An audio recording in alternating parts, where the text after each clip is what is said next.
Derivation of relativistic momentum, that is derivation of the expression for momentum in theory of relativity. Law of conservation of momentum says that if no net external force acts on a system, then the total momentum of the system remains unchanged. Consider a body of mass m moving with velocity v. In Newtonian mechanics, the momentum of the body is mass into velocity, that is m into v. But in special theory of relativity, it is m into v divided by square root of 1 minus v square by c square, and I am going to explain how to derive the expression for momentum in theory of relativity. Consider two inertial frames of reference S and S prime. S prime is moving along x-axis with velocity v relative to S. X and x prime axes coincide. Y and y prime axes are parallel. Z and z prime axes are parallel. Consider a particle which moves parallel to y prime axis in frame S prime from point P prime to point Q prime. Delta t is the time taken by the particle as seen from frame S, and delta t prime is the time taken by that particle as seen from frame S prime. Uy is the y component of the particle's velocity in frame S. Uy prime is the y component of the particle's velocity in frame S prime. Now, suppose that delta y is the displacement of the particle in frame S and delta y prime is the displacement of the particle in frame S prime. Since there is no relative motion between the frames along y-axis, therefore we get delta y equals delta y prime, and delta t equals gamma v delta t prime, where gamma v equals 1 divided by square root of 1 minus v square by c square. This we get from time dilation formula. By dividing, we get delta y by delta t equals 1 by gamma v multiplied by delta y prime by delta t prime. Now delta y by delta t is equal to uy, and delta y prime by delta t prime is ui prime. So we get uy is equal to 1 by gamma v multiplied by ui prime. In this formula, ui prime is y component of velocity of the particle according to that frame in which the x coordinate of the particle does not change, and ui is the y component of the velocity of that particle according to another inertial frame. We will be using this formula for derivation of a relativistic momentum. This is how we can derive the expression for relativistic momentum. S1, S2 and S are three inertial frames of difference. There are two balls A and B. Each has mass m. Relative to frame S1, ball A moves along y-axis. Relative to frame S2, ball B moves along y-axis. The two balls collide. In frame S1, ball A is moving with velocity minus u before collision and with velocity plus u after collision. In frame S2, ball B is moving with velocity plus u before collision and with velocity minus u after collision. S1 and S2 are moving along x-axis relative to frame S. S1 is moving with velocity rx and S2 is moving with velocity minus rx. Therefore, in frame S, the x component of the velocity of ball A is rx and the x component of the velocity of ball B is minus rx. The absolute value of y component of each ball's velocity before and after collision related to frame S is ry, where ry equals u divided by gamma rx using the formula we derived earlier. Let us see the momentum of the system of the two balls in frame S. We first use the formula for momentum as in Newtonian mechanics, which says momentum equals mass into velocity. We find that the initial momentum of the system is m into initial velocity of ball A plus m into initial velocity of ball B. We find that the initial momentum of the system is 0. Similarly, we also find that the momentum of the system after collision is also 0. Thus, the momentum of the system is conserved in frame S. Let us analyze the scenario from frame S1. As we know, ball A is moving along y-axis. Before collision, it is moving with velocity minus u, and after collision, it is moving with velocity u. Frame S2 is moving in negative x direction relative to frame S1. Suppose that the velocity of frame S2 relative to S1 is minus v. X component of ball B's velocity in frame S2 is 0, but frame S2 itself is moving with velocity minus v along x-axis relative to frame S1. This means the x component of ball B's velocity relative to frame S1 is minus v both before and after collision. As we know, in frame S2, the y component of ball B's velocity is u before collision and minus u after collision.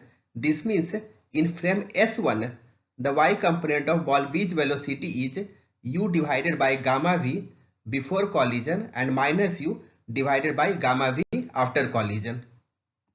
Let us find the momentum of the system in frame S1. We will first use the formula momentum equals mass into velocity as in Newtonian mechanics. We will find the momentum of the system before collision and also after collision. We can see that the x component of the momentum of the system is getting conserved, but the y component is not getting conserved. In fact, as you can see, the y component of the momentum before collision is negative of the y component of the momentum after collision. This means the y component is not getting conserved in frame S1 if we use the formula momentum equals mass into velocity. If the momentum of a system is conserved in one inertial frame, the momentum of the system must be conserved in all inertial frames. We saw that the momentum of the system of the two balls is conserved in frame S. This means the net external force on the system in frame S is 0. If the net external force is 0 in one inertial frame, the net external force on the system has to be 0 in all inertial frames. Therefore, by law of conservation of momentum, the momentum of the system should be conserved in frame S1 also. But we find that the y component of the momentum of the system is not getting conserved in frame S1 if we use the formula momentum equals mass into velocity. What we will do is that we will change the formula for momentum. Let us assume that momentum equals some function f of speed into mass into velocity instead of simply mass into velocity. The function f of speed has to satisfy two conditions. One is that it is dimensionless, so that the dimensions of the momentum in theory of relativity are the same as in Newtonian mechanics. And the other condition is that when speed approaches 0, then f of speed approaches 1. This is because for small speed, Newtonian mechanics works quite well, and therefore we want that the expression for relativistic momentum should approach the expression for momentum in Newtonian mechanics for small speed, and for that the function f of speed should approach 1 when speed approaches 0. We know that the speed of ball A is u. Suppose that the speed of ball B is w, then w square equals v square plus u square divided by gamma v square. With this new expression for momentum, the momentum of the system before collision is f of u into m into initial velocity of ball A, which is 0, minus u, plus f of w into m into initial velocity of ball B, which is minus v, u divided by gamma v. We simplify this. Similarly, we find the momentum of the system after collision. As we can see here, the x component of the momentum is getting conserved for any fu and fw. Conservation of momentum, the y component of the momentum also needs to be conserved. For that to happen, minus fu into u plus fw into u divided by gamma v equals fu into u minus fw into u divided by gamma v.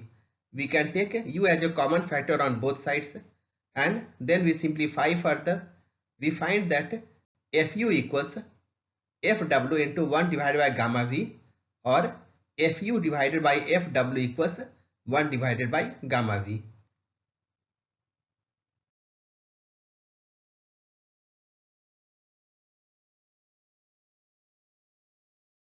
We found Fu divided by Fw equals 1 by gamma V. Let us call this equation 1. Fu depends on U and Fw depends on W. Therefore, Fu divided by Fw should depend on U and W. But gamma V depends on V. Therefore, we have to find gamma V in terms of U and W. We know that W square equals V square plus U square divided by gamma V square. We substitute the expression for gamma V and we go on simplifying further. Then we find V square into within brackets 1 minus U square by C square equals W square minus U square. We can write V square equals, the numerator is C square into within brackets W square minus C square and the denominator is C square minus C square. We divide both sides by C square. Then we find V square by C square equals a fraction.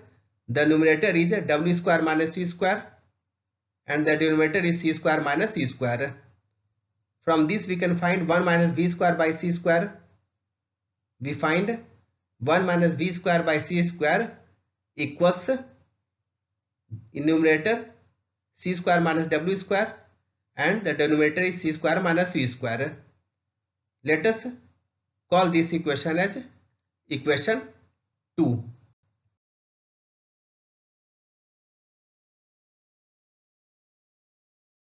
Written here equation 1 and equation 2. In the right hand side of equation 2, divide both the numerator and the denominator by C square. Then take reciprocal on both sides. After that, take square root on both sides. We see that the equation we get means gamma V equals gamma W divided by gamma U. Let us call this equation 3.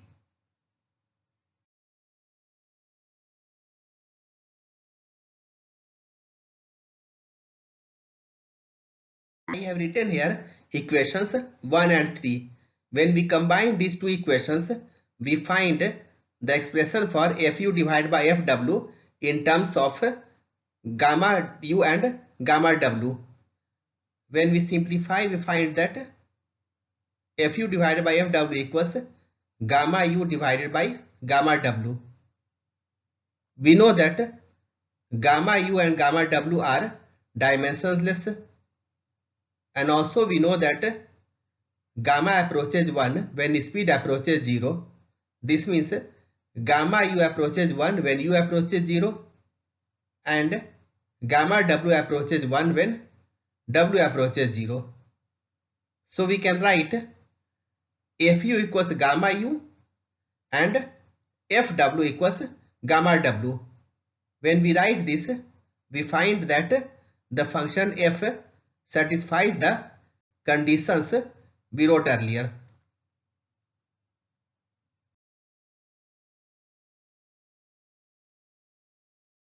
Thus, we find that if a particle of mass m is moving with velocity u, then its momentum equals gamma u multiplied by m into velocity u.